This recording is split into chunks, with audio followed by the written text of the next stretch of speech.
Hey, everybody. Thanks for tuning in. The next 10 minutes are inspired by a plate of eggs and an Instagram post. I hope you enjoy it. Welcome to the engine.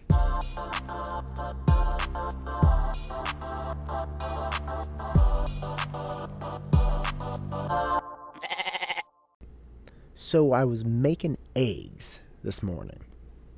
And I take my eggs seriously. Let me be really clear. I don't just do scramble. I make a saute beforehand. So I take my big cast iron skillet. I dice, one of the two. Chop up an onion. All right, saute the onion, maybe 5-6 minutes, a little olive oil. I throw in this morning a yellow bell pepper. Love the color, love the sweetness. My mouth is watering just thinking about it. So I let that saute and soften up. And then I throw in some spinach, fresh from our garden. And I chop up some mushrooms. They're these big, fat, beautiful mushrooms. God bless them. Throw those in, little salt, little pepper, let that go. Then for my eggs, I'm an artist with my eggs. Get my eggs going. By the way, if you ever make scrambled, make sure you heat the pan first. Drop your butter in, wait till the butter is about to turn brown, then drop your eggs in. Do not touch them. Let them sit for about a minute until you get a little crust around the outside. That's when you know the pan's hot. The reason eggs stick to the bottom of the pan is because the pan is not hot enough.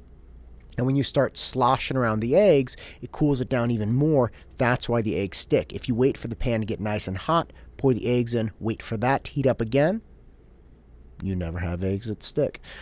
I get out my black beans that I made fresh yesterday, heat those up, throw some saute in, throw the eggs on top, half an avocado, extra salt on the avocado, tapatio on everything, and boom! That's my scramble. Now, I was looking at this as my corn tortilla heated up because I like a good corn tortilla with my eggs. I was looking at it and thinking, like, God, I should take a picture of this. It's just breakfast. And it was an interesting thing that I thought because I don't normally think of taking pictures of my food. For some reason, I'm like, whatever, this breakfast looks particularly appealing this morning. But it's just my breakfast, so I don't really care. And it made me start thinking about an Instagram post that I saw years ago. And it was a picture of sushi. Now, if anyone has spent 2 seconds on Instagram, you know that I think it's about 10 to 15% of all sushi is not posted on Instagram. The other 85 to 90%, 100% posted. 100%. It's almost like people can't go to sushi and not post a picture of these massive creations. And look, I'll be honest, some of them are amazing. Like you get a roll with some kind of tempura tail sticking out the side and it looks like a dragon head out front. Like, yeah, man, that's kind of like a work of art. And I was thinking about that with my eggs because my eggs were really beautiful too. And I just kept coming back to the idea that this was just my breakfast. Why would I post a picture of my breakfast?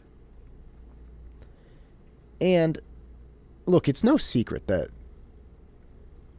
that social media has kind of changed the way we perceive our own lives. It's very, very easy to see somebody in person and think, gosh, they must have so much more, so much better, and look at yourself. And more than looking at yourself, you know what you've gone through. You know what you did that day. So you see somebody laughing, their hair looks nice, they're dressed well, and you think of, the argument you got in with whoever that day, and you feel like junk, and you're wearing that shirt that you don't really like, but nothing else was clean, so you're wearing the stupid shirt. And you just feel crap about yourself. Well, that's a real thing. The problem is you don't see that many people that are like that. And you also see people engaged in real meaningful endeavors when they don't look so great.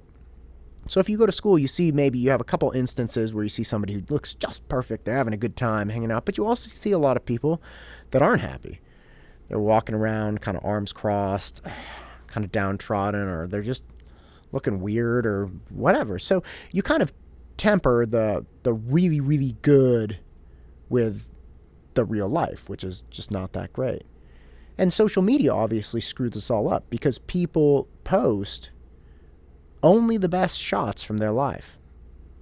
And people post the best shots from their lives with filters and descriptions, and they know these pictures are going to be taken. This is not just you casually observing someone. They're posing for these pictures, all this stuff. So look, this is not groundbreaking information. But as I was contemplating my plate of food and the sushi that I saw from years ago, a couple things jumped out at me that really changed the way I looked at it. The first was, I was not posting my plate of beautiful food because to me it was something that was very common. I make eggs like this all the time. My wife and I love sautés. We take cooking seriously, and we cook almost all day long for our boys and for ourselves. So for me, it was nothing new. It was nothing, worthy of posting. Okay? If you consider the person posting the sushi, you only post things that are grand departures from what you're used to. Like, nobody's running around posting pictures of their just average half-smashed kind of mushy peanut butter and jelly sandwich. That's the norm. That's common. So we don't post pictures of that. We post pictures of things that are unique in our lives. So the person posting the sushi, that person never gets sushi. That person doesn't eat sushi every day. That person gets sushi like once a month. And more specifically, not only is it a unique event, but it's the best thing that happened that day. And you see people do this. You see them like, oh, I'm walking on the field at the Giants game. Or like, oh, I'm, going out with my girlfriends, yay. Like, I don't know why I went immediately into girl mode there, but the point is, it's not uncommon to see people post snippets of their life that were the absolute best. And why wouldn't they? Who's posting things about the worst or most average portion of their day? There are a couple accounts that do that just seem really funny. People are like, yeah, this is my stupid life. My wife used to follow one, and it was always a picture of her family, what they really looked like on Sunday. And she would always hashtag, Sundays are hard. And it was humorous because we understood what she was going through to some degree with her kids. And it was real. It was real. It wasn't glorified. But that's not the average account. That's not the average Facebook or Insta or anything like that. So you have to realize the pictures you're seeing are the best that person could come up with that day, and they are absolutely presented and edited in such a way to make them look the absolute best. Now, why am I telling you all of this? What does any of it really matter? You have to stop doing this. Usually when people look at something off of social media, they immediately go to comparing their lives. They question their lives. They question their experience. They question what they're doing. What they need to be doing is looking at this picture and instantly saying, this likely never happens for this person, and this is the best thing they can present from their day. And the more I started thinking about this as I was eating my eggs, the more I realized how unbelievably dark that idea was. Like the sushi. Odds are that person doesn't get sushi that often. So that's not that fun. And the sushi was apparently the best thing the person had to present to the world that day. Nothing about relationships, nothing about personal growth, nothing about some accomplishment. The best thing that person had to post was a picture of some sushi that he had to pay someone else to make for him. Wrap your head around that. And after I was done with my eggs, I went to my phone and pulled up my Instagram, and was looking through some of the pictures, and I don't spend a lot of time at all on social media looking at other people. I post things, post and drop, and walk away. But I started looking at the pictures, and instantly it killed me. People posing in new clothes, or people, hanging out or eating, whatever it is. But when I started looking at it from the standpoint of, this person never thinks he or she looks this good, or rarely looks this good. That's why it's getting posted. Or this is the best thing this person had to post today. A new shirt,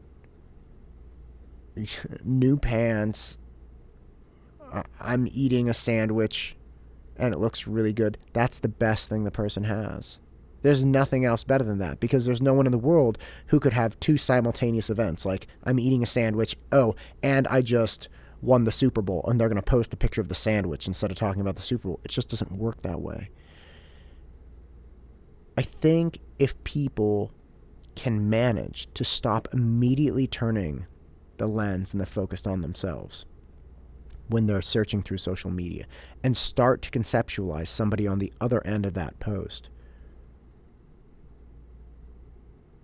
who is posting the best thing they have to post, and it's likely that thing doesn't happen very much.